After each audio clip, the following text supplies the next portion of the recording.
पाल वंश 8वीं से 12वीं शताब्दी के दौरान पाल शैली की चित्रकला का विकास हुआ। यह समय कला और संस्कृति के उत्कर्ष का काल था।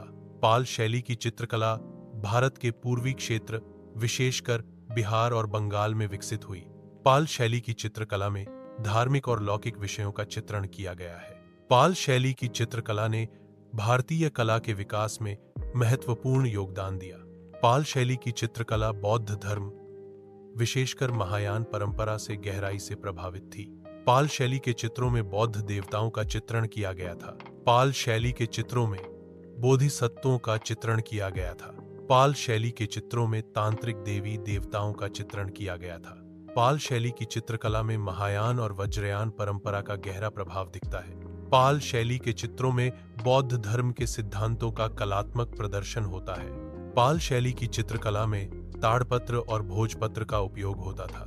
पाल शैली के चित्रों में पतली, लचीली रेखाएं होती हैं। आकृतियां सुंदर आभूषणों से अलंकृत दिखाई देती हैं। पाल शैली के चित्रों में लाल, नीला, पीला और सुनहरा रंग प्रमुखता से प्रयुक्त होते थे।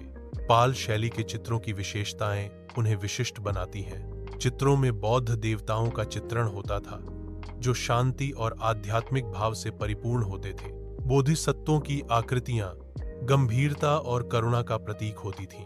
तांत्रिक देवी देवताओं के चित्रण में आध्यात्मिक भाव प्रमुख होता था। धार्मिक दृश्यों में आकृतियां शांति, गंभीरता और आध्यात्मिक भाव से परिपूर्ण होती हैं। इन चित्रों का उद्देश्य दर्शकों को शांति और आध्यात्मिक अनुभव प्रदान करना था। पाल शैली का प्रभाव नेपाल, तिब्बत और बर्मा की बौद्ध चित्रकला पर भी पड़ा। इस शैली ने भारतीय लघु चित्रकला के विकास में महत्वपूर्ण योगदान दिया। पाल शैली का प्रभाव बौद्ध धर्म के प्रसार के साथ साथ बढ़ा।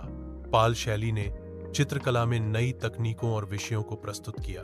पाल शैली की चित्रकला में धार्मिक और सांस्कृतिक तत्वों का मिश्रण है।